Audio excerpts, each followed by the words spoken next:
employer is Brett. You've heard from him before with Cerner, a recruiter there. Brett, good morning, and please get started. Jump in. Yeah, I mean, following Gigi, that is a tough act. I say that was took a lot of notes myself on how to become a better presenter and how I can expand my job. So anytime anybody sees that and additional responsibilities in a job description, I think Gigi has taken that to the next level and making everybody else look really bad at this point. Right. Yes, you did. Okay. All right. Well, good morning, everyone. I say my name is Brett, and I am with Cerner Corporation. Many of you have probably heard of us. We are one of the largest employers here, if not the largest employer in the Kansas City area. So I wanted to just share some of our opportunities today, talk a little bit about kind of our process. And I know many people have been interested in our opportunities. So kind of spelling out what that might look like for you in terms of entry or how you can come on board. So about myself, really quickly, I specifically am the diversity recruiting partner within Cerner. So I do and focus on diversity recruitment and outreach. After hearing Gigi, I think I have some ideas about how I can continue to grow my responsibilities and continue to integrate within the community better. But really kind of focus on working with those different community partners and organizations in terms of sharing our opportunities and doing things like this, career fairs, working through people's resumes if they have questions, looking into LinkedIn's or doing mock interviews. So really trying to bring some of this education around the job search process or the career search process and make it a little bit more accessible for people who maybe don't have access to resources like these. So from my picture, you'll be able to see here, I have a lot of photos with friends and family. My favorite pastime I always like to say is uncling. I like to play with other people's children, get them hyped up, and then walk away when I'm done. So that's why you kind of get to see that picture. It's always great to be able to entertain others, and I'm then with you. and then not have to deal with the craziness afterwards. And then that bottom picture, you'll see that's me, my mom, my grandma, and my godmom. So the three biggest motivations for me as I was kind of growing up, and my biggest supporters in life, and they're still big advocates for me today. So I do a lot of things because of them, and have had a lot of success because of them. So enough about me.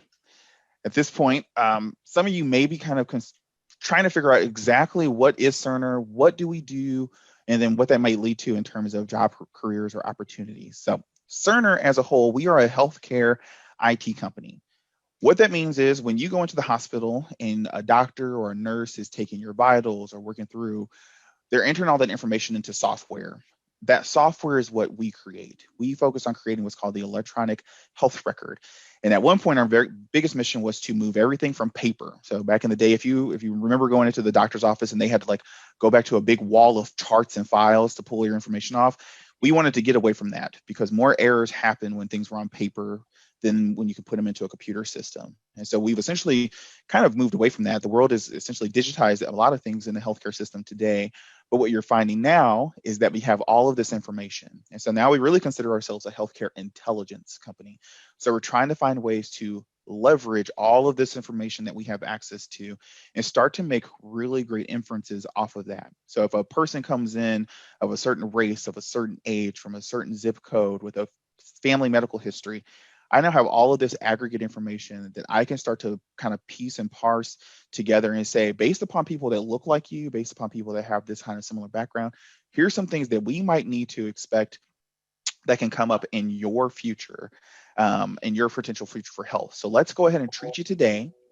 And then let's go ahead and get you a plan to prevent you from having to come back to the hospital in the future.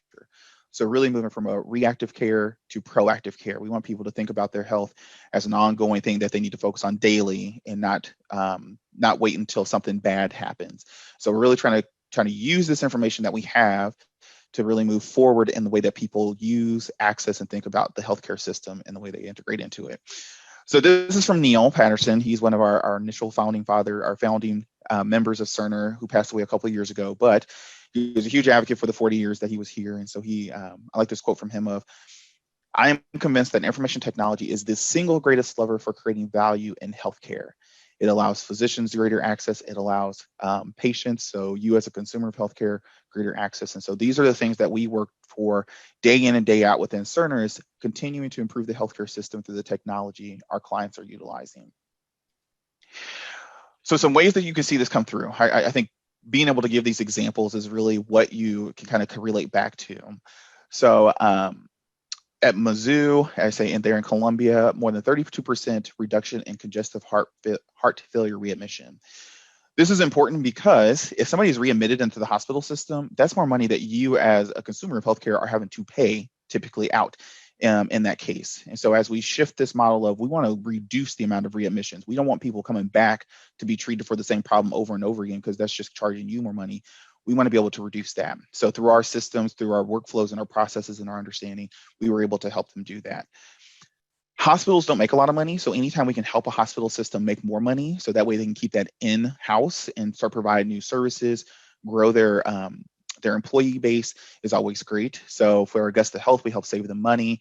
We've been able to see Carroll County increase their gross revenues, things along those lines.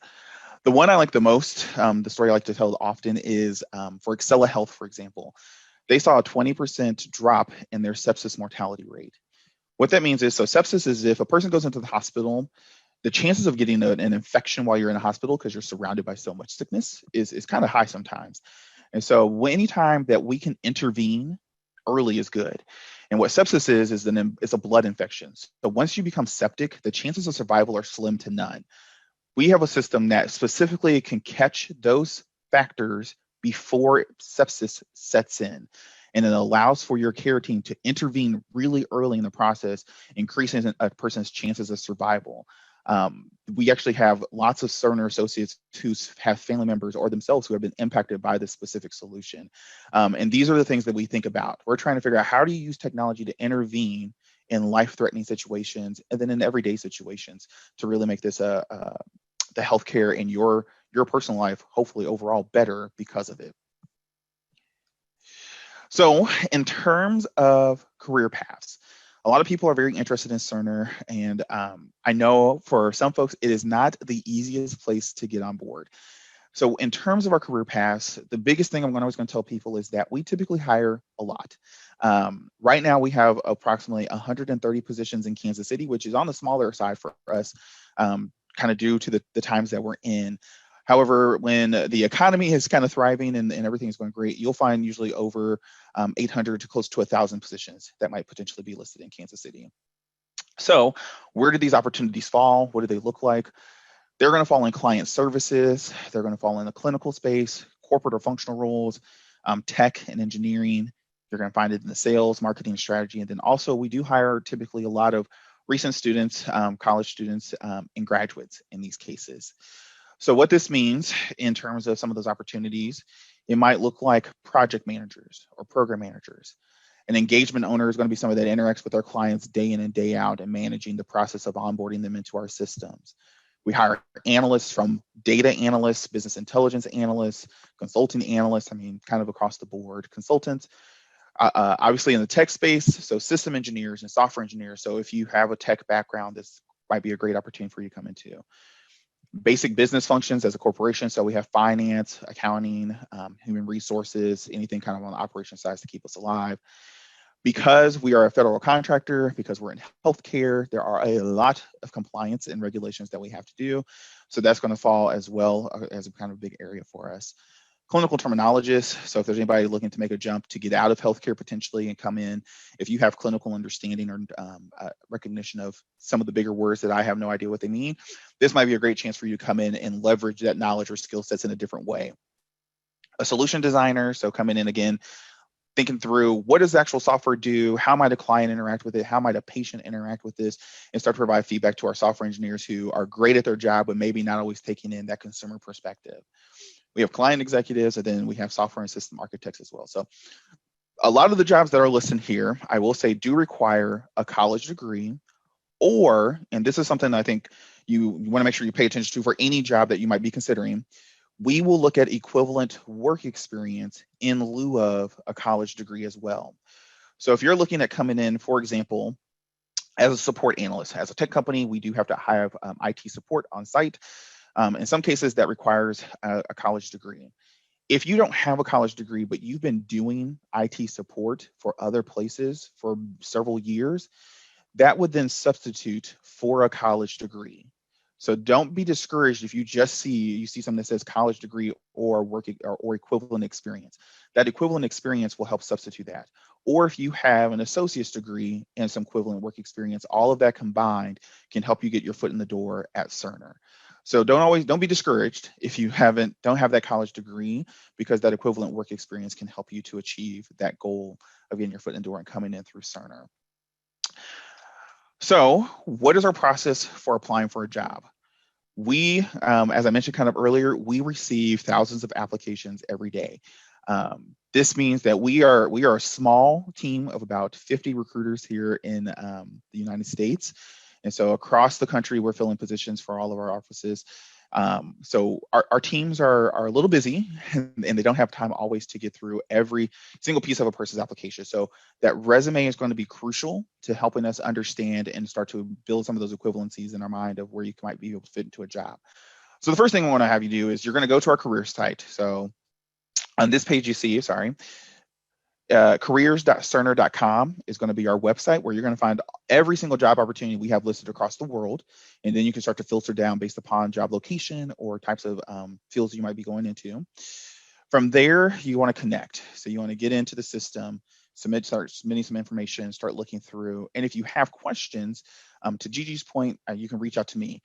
Email is going to be kind of your best bet for me. However, I can always schedule a 15-minute call with you as well and start to understand and answer any questions you might have. So definitely, feel free to reach out and engage. Find me on LinkedIn. I say anything along those lines. Just find a way to connect, and we can get you going from there. Once you find an opportunity that you think you're a good fit for, that's when you then will want to apply. Before you apply, make sure your resume answers all those questions of the basic qualifications. Make sure you paint that picture on your resume that you are the best fit for this job, and that you're not just submitting kind of a generic resume in that case. If once you apply, the process will go through. Our recruiters are going to review your information. And if they think that you're a good fit, then we're going to have a phone interview with you. And from there, if they assess well, they think you're still a good fit, they will then sit you down and either go through an assessment process, or you'll interview with the hiring team. So then you'll go through this process and kind of talking and selling your experiences and skill sets even more. From there, there's a decision. So our teams will then decide if they would like to move forward to an offer with you or not. And regardless of the outcome, the recruiter will provide you with an update. So they will let you know the decision at that point in time. If you haven't heard anything from a recruiter, again, we do get a little busy. Again, feel free to reach out to me, and I can always helm them to figure out what exactly is going on and make sure that they do get you that update in the long run. So again, lots of different things that are going on here, but that is going to be kind of the straightforward process we have. I do want to point out, and this is something you may encounter with some of the larger employers across Kansas City and potentially across the country, is this use of artificial intelligence. So a lot of companies are starting to build AI into the recruiting process, and some people feel that they don't get a fair chance. And I still have mixed feelings about this. So I can go some ways or other. I just want the data to prove it, essentially, if it's effective or not. But it's a process we have today. And so what that means for you is you want to make sure that when you're building your resume, you really look at what that job is, what those keywords are, and make sure you're integrating that into your resume. Do not use acronyms, do not use abbreviations, spell things out as much as possible using similar language when you're writing your resume to make sure, again, that you stand out through that AI process. If you're not sure about that, again, I have a couple of community partners that I'm partnered with now that these are specific things we're talking about. Like, let's get your resume in front of me, and let's talk it through. Let's figure out what some of these things mean, where I think you might run into a roadblock, and start to kind of digest and break those things down, and hopefully upskill your resume in some of those cases.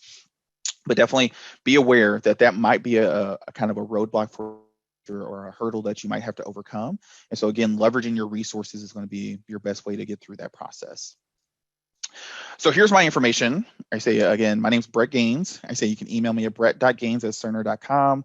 If you're not sure, you can Google me on Facebook. I have a beautiful picture of myself there that you can always find and request to connect with me. I try to share things often around finding job, looking at alternative paths if you don't have a college education, or if you didn't finish college, or if you've taken a couple classes here and there, or maybe you just have a high school background or GED. There are a lot of things as the market and the job search process shifts more to an understanding of college isn't the only way to upskill a person. A lot of employers are trying to figure out, how do we assess these new skills that people are bringing to the table? And that is something that I advocate for heavily within Cerner of how do we start to look at somebody who doesn't have a college degree, but make sure they're still a great fit for this job.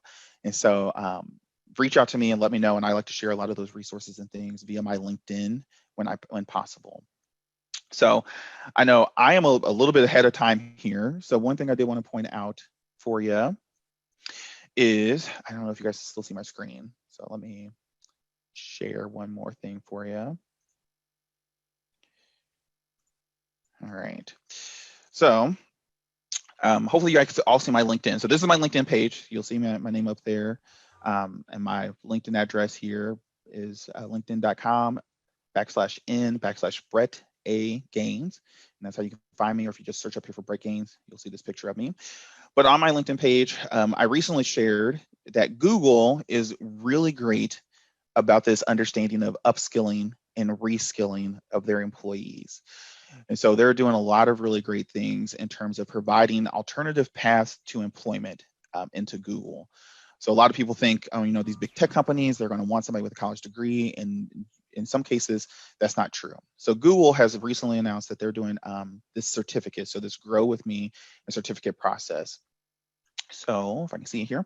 So when you go out to this page, if you go to grow.google/certificates, you will see that they are in the process right now of creating certificates for a data analyst, a project manager, a UX designer, so somebody that's in tech and wants to create a better interface experience. And then they have an existing certificate today. So they're IT support specialists. So if you're really wanting to get into tech, but you do not have a college degree, this is going to be a great place to start. The best way to find a job is to have the skills already needed for the employer in hand. And this is one place where you can go and do this certificate for free. So if you click on this Explore IT certificate, it's going to kind of walk you through everything that they do. It's offered for free through Coursera, which is a massively online course type of site. Again, it's free. It does take a little bit of time. So it is going to be an investment for you to go through in terms of your time, not your money, but it's going to be an investment. But they're going to show you things of customer service, troubleshooting, network protocols, cloud computing, Windows operating system, Linux, systems administration, and encryption and algorithms. Like, that's a lot of stuff, a lot of very technical things that if you have this on your resume and you can talk about these types of things in a job interview, helps you stand out and shine even more in a tech space. As Gigi said, your goal is to move from thinking about just getting a job to help you survive to moving into a career to help you flourish. And this is one of those ways where you are literally taking it upon yourself to upskill yourself with these free resources and get the skill sets that a company might be looking for and saying, hey, I'll take your training, but I already have a lot of this knowledge. I'm already ready to go. You can put me on the floor tomorrow and I just need to learn your systems and be ready to go. Instead of saying, hey, I need you to bring me on and train me. You're already making yourself that much more marketable to an employer. So check this out. There are lots of other courses out there. There are lots of things offered on LinkedIn. Take advantage of the resources that are out there to help upskill yourself. Start thinking about what you want to do and start to upskill yourself to hopefully make this your job search process, your career search process that much easier and that much more fluid as you work through the process. So again, I know I'm a bit early. I'm a little bit of a fast talker. I told Stacy and them that I could definitely talk for 20 to 25 minutes, but I have a room after this. So I will share that link, or if one of the presenters want to share their link, we can get that put into here. So I will have a room where I can answer any specific questions or do any kind of talk throughs with anyone there. But if there are any specific questions right now for anybody that wants to stay on the line and hear some of the other speakers, I will gladly take those as well. We did have a question, and it was my question too. Samantha and I are both asking the website for the training that you were sharing. Could you maybe post that in the chat for us so that we know how to get there? Absolutely.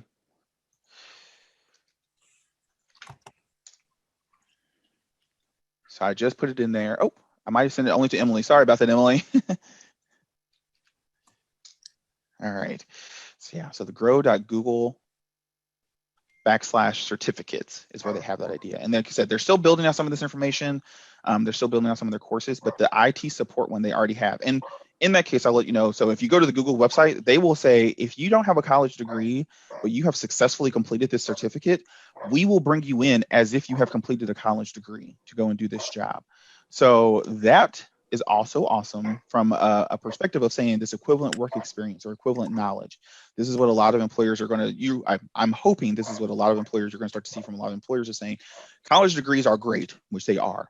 I got two of them myself, paid a lot of money for them. I'm not going to take that away from myself, but I'm understanding now that the sole way to find a career is not only through college education. You can find a lot of these resources online. Going through your library, if you know lynda.com, LinkedIn Learning, I mean, all of these, Coursera, Kaplan, EDX, I mean, there are tons of places, tons of universities who are offering these free courses for you to do. So it does take a little bit of discipline. So if you haven't studied for a while, I say it takes a little bit of discipline to get out there and do these types of things, but this is a great way to start to upskill yourself. So that way you make yourself and your resume that much more marketable when you're looking into job opportunities. All right.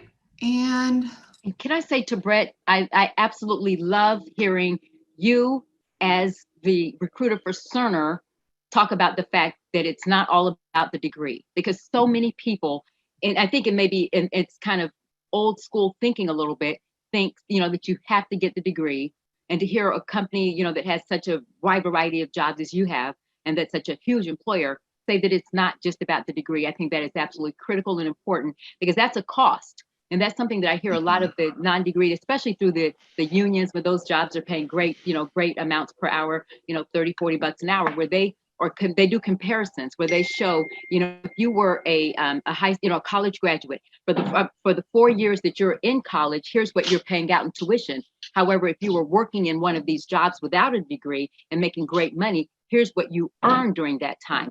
So it's important to know that degree is not the answer to everything. Some jobs, like you said, require it, but there are so many more that don't require a degree, and so many opportunities for everyone across the board. So I'm glad you shared that from your perspective. That's great to hear.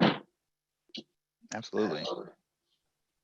Okay. Were there any other I'm questions? checking through yeah. And it's something else I want to say before we move away, because I know we're coming up to we're so early. Something else I wanted to say. I wanted to thank you, Brett, from Cerner, in working with this, because we did an in-person job fair a couple of years ago with Cerner as a partner. And this time, when it was time to do it, you were immediately available. So you are giving back, Cerner's giving back to their community, and you're here in South Kansas City.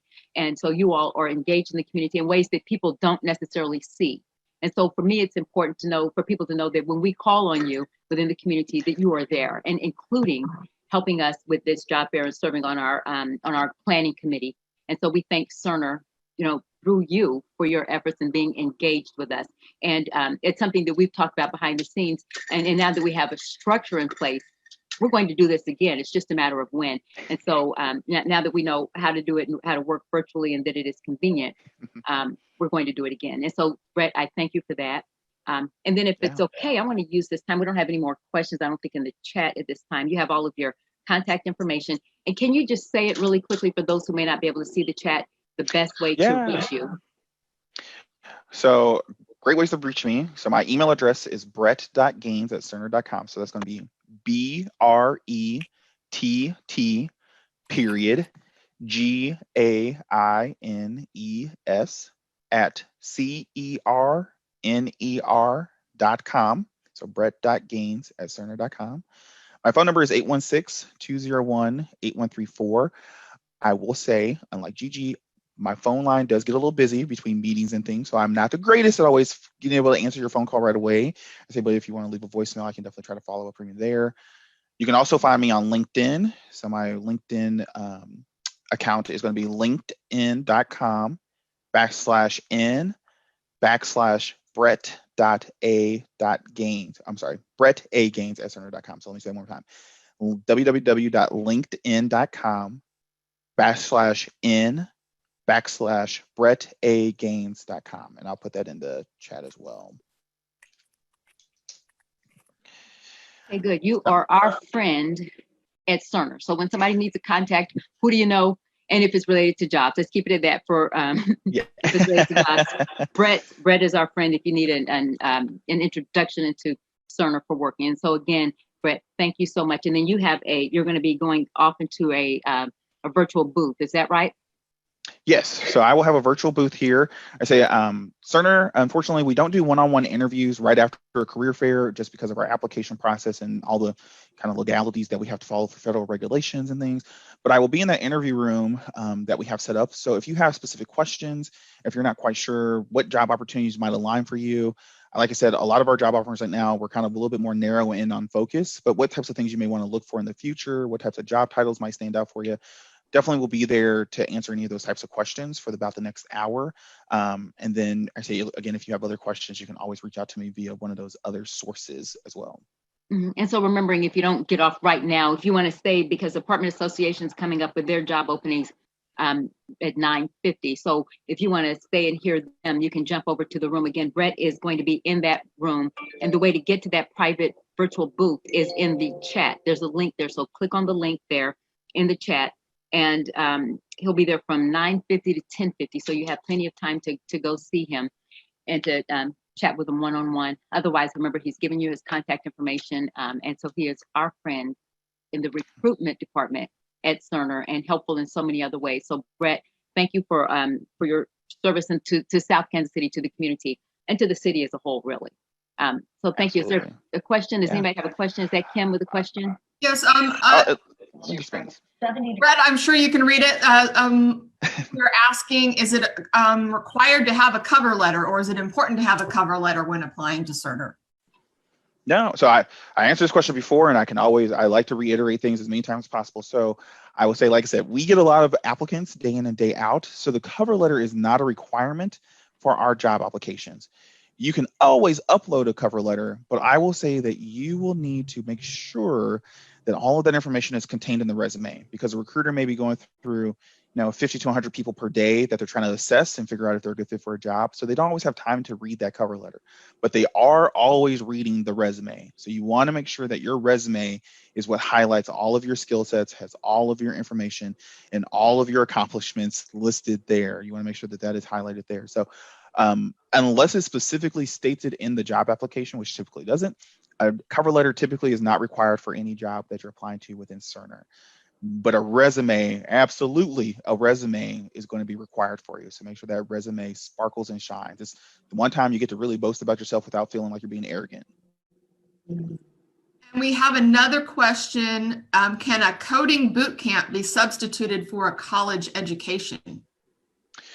It can't be substituted completely for a college education. We can use that as part of the equivalency, however. So if you have a coding boot camp certificate or completion, and you also have the work experience to go along with it, then we can start to look at that as the counting towards your equivalency in terms of other jobs that you might apply to within Cerner.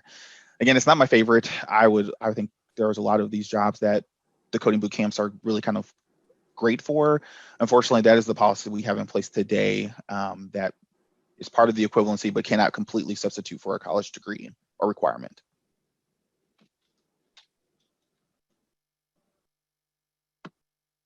Okay, I don't think there are any more questions in chat for you.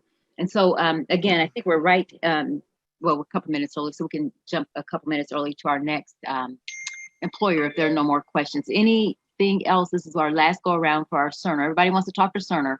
Anything else from anyone before we, they do, I mean, all the time. So anything else before we leave Cerner? Any other questions or follow up for Brett before he goes over to his virtual booth? What entry programs does Cerner have for kids out of high school? That's a perfect question. For fresh out of high school, I say that's going to be a little bit more limited. So sometimes we will offer what's called like a support analyst type role. In those cases, typically it still requires a college degree. I say we actually just kind of, this part of our business was sold off. So medical billing specialist typically only requires a college degree, or sorry, a high school diploma or GED equivalent. However, those positions are going to be a little bit less abundant with us now, as a part of our business has recently been sold off to another company. Teachers, so at Cerner, we do have two Montessori schools, one at our North Kansas City location and one down south by the Grandview Triangle, where teachers may only require a high school diploma or GED equivalent. So unfortunately, just for a high school equivalent, it's going to be a little bit more minimal in terms of job opportunities to come by than someone who has some work experience and potentially looking to transition in or that college degree.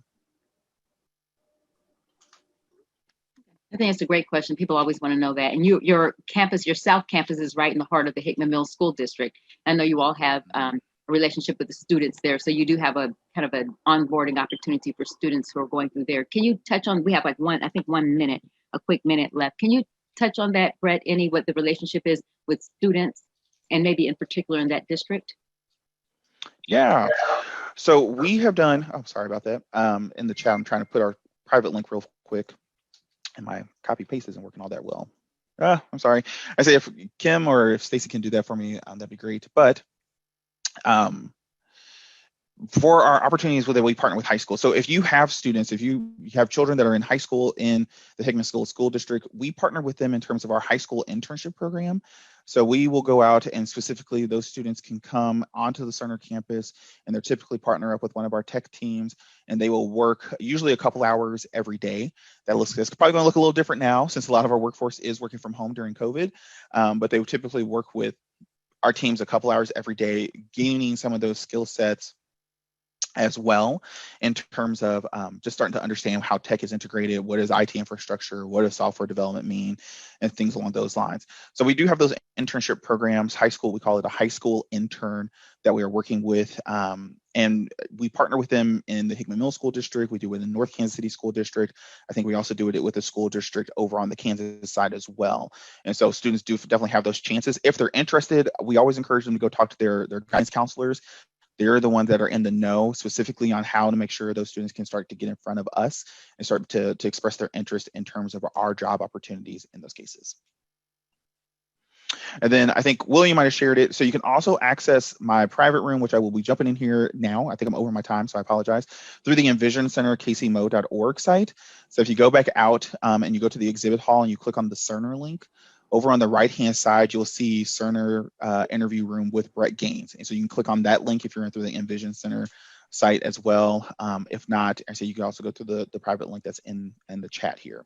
So thanks again for the opportunity. This is really great. I say again, if people have questions, I know times are tough and difficult. So if people have questions about just the job search or career search process, I'm going to point you to Gigi because she clearly is a wonder whiz, but I will also be a great backup support to kind of help out as well. So thanks so much again for all the opportunity.